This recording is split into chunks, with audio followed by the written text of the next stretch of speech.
Always maintain इन flow. अब देखो maintain जो है ना, फ्लो का जो मेंटेनेंस है वो कैसे करना है, पढ़ते रहो कुछ ना कुछ। ये मैंने एक कीवर्ड लिखा हुआ है, ये बहुत इंपॉर्टेंट है, पढ़ते रहो कुछ ना कुछ। ये मैं हमेशा अपने बच्चों को बोलता हूं। जैसे अभी वैकेशन आया, आपने दिवाली के पहले आपका फर्स्ट टर्मिनल यानी फर्स्ट सेमेस्टर का जो एग्जाम था वो हो गया होगा, अब वैकेशन लग गया। तो वैकेशन में बहुत सारे बच्चे अपना बुक वगैरह जो है ना उसको बाजू में फेंक देते हैं, बोलते हैं अरे जब स्कूल खुलेगा ना तब हम बैठ के जाके पढ़ाई करेंगे। ठीक है, बोलते हो कि नहीं, जब स्कूल खुलेगा तब जाएंगे पढ़ाई करने के लिए। ठीक है, लेकिन ये जो वैकेशन आपको मिला है 10 से 15 दिन का, अगर आप इमेजिन करो ये 10 से 15 दिन के लिए अगर आप बुक को बिल्कुल हाथ ना लगाओ, ना ट्यूशन पढ़ो, ना वीडियोस हमारे देखो, ना कुछ करो, अगर ऐसा कुछ नहीं करोगे, आइडियली घर पे बैठ के सिर्फ टाइम पास कर रहे हो, खेल रहे हो, गेम्स खेल रहे हो या फिर जो भी कर रहे हो, तो क्या आपका जब 16वें दिन, 15 दिन की छुट्टी के बाद 16वें दिन जब आपका स्कूल कॉलेजेस खुल रहा होगा तो आपका मन लगेगा पढ़ाई में? मुझे खाली एक सिंपल सा सवाल का जवाब दे देना। ऑब्वियसली नहीं लगने वाला। क्यों? क्योंकि आपका जो स्टडी का जो फ्लो था वो अब टूट चुका है।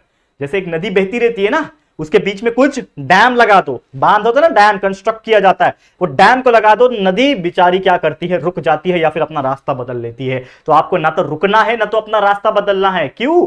क्योंकि आपके बीच में जो भी रुकावटें आए ना उसको रुकावट मत समझो, उसको छलांग लगा के पार करो और आगे बढ़ते रहो। और यही चीज आपके स्टडी में भी करना है कि आपका जो वैकेशन नाम का जो रुकावट आया ना उसमें भी आपको रुकना नहीं है, थमना नहीं है। 2 दिन 4 दिन दिवाली एंजॉय किया, खत्म कहानी, अब चल जाओ वापस से। आपका सिलेबस बाकी है, आपका पूरा चीज पढ़ना बाकी है, आपको रिवीजन करना बाकी है, कुछ नया चीज सीखना बाकी है, बहुत सारी चीजें आप कर सकते हो। तो वो जो है ना कुछ पढ़ते रहना, वो आपको बनाना पड़ेगा। और इसीलिए हम वैकेशंस में भी आपके लिए वीडियोस बना रहे हैं कंटिन्यूअसली, और आपको समझा रहे हैं, टाइम टेबल दे रहे हैं, हर एक चीज कर रहे हैं ताकि यार आप लोग का स्टडी मेंटेन रहे, आपका जो फ्लो है वो मेंटेन रहे। ठीक है, आप जाओ जेआर ट्यूटोरियल्स पे देखो, जेआर ट्यूटोरियल्स हमारा चैनल पे देखो, कंटिन्यूअस लोग 4-4 3-3 5-5 लेक्चर वीडियोस हम बना रहे हैं, डाल रहे हैं आप सभी के बच्चों के लिए। ठीक है, and don't take long break. ये बहुत इंपॉर्टेंट चीज होता है, लॉन्ग ब्रेक। 15 दिन 20 दिन गायब, पढ़ाई नहीं कर रहे हो। अरे यार क्यों कर रहे हो ऐसा? सोचो 15 दिन में सिर्फ आप 1-1 घंटा भी अगर रोज पढ़ रहे होते तो 15 घंटे होते। 15 घंटे में आप सोचो लगभग कितने चैप्टर्स पढ़ सकते हो। 15 दिन में अगर 3-3 घंटे का भी एवरेज मान के चलूं, 3 घंटे में एक चैप्टर, मतलब 5 चैप्टर आप पढ़ सकते हो 15 दिन में। सोचो कितना आगे बढ़ जाओगे दोस्तों से, कितना आगे बढ़ जाओगे, आपका सिलेबस कितना अच्छा कंप्लीट हो गया होगा, लास्ट में आपको रिवीजन करने में कितना हेल्प होगा।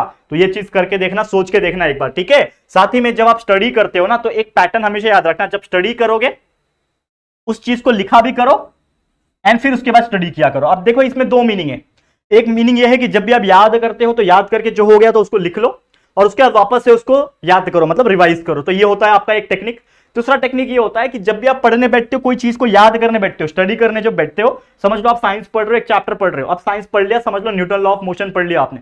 तो न्यूटन लॉ ऑफ मोशन क्या होता है, पहला लॉ पढ़ लिया, दूसरा लॉ पढ़ लिया, तीसरा लॉ पढ़ लिया, समझ में आ गया दिमाग को। अब लेकिन मेरा दिमाग जो है ना पढ़ पढ़ के थक चुका है, अब इसको याद जो है नया चीज है। समझ लो आपने first chapter law of motion पढ़ लिया, second chapter work and energy अब पढ़ने के लिए बैठे हो। ठीक है, तो आपका दिमाग अभी दुखने लगा, यार कितना पढ़ेगा यार, बहुत दुख रहा है दिमाग, आप नहीं पढ़ सकता। तो अगर आपको ऐसा फील होता है ना तो छोटा सा ब्रेक लो, 15 मिनट का, आधा घंटे का ब्रेक लो, जो आपको करना है करो।